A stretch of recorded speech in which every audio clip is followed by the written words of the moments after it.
Ganyan ba epekto ng marijuana? Pakihinto na lang po. Thank you. Epekto ng imagination. Ano? Generation putang ina, ano ba? Ano ba talaga? Electric fan charger, um, tama ako talaga eh. Hindi ko alam yung mga ginawa kong kahapon. Kasi ako, andito lang ako sa ano, tapos sila nandoon. Malay ko pa kung dumaan yung truck o anong dala nun. Eh, malay ko anong klaseng truck, baboy ba yung laman ng truck? Eh, tanungin nyo ako bigla, di ba? Wala akong ano dyan. Basta ako, nakano lang. O, kung ano yung gusto ko, ginagawa ko. Ngayon, tatanungin nyo ako, truck ba yun? Malamang, hindi. O, di ba? O, mali. Tama, mali, di ba? Pwede naman pumili.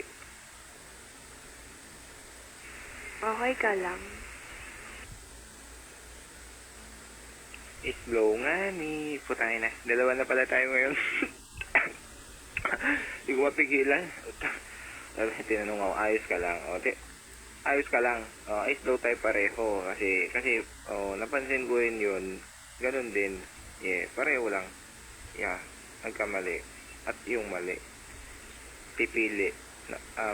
Kontento ako sa depende. Mahal kita. Siyempre, hindi.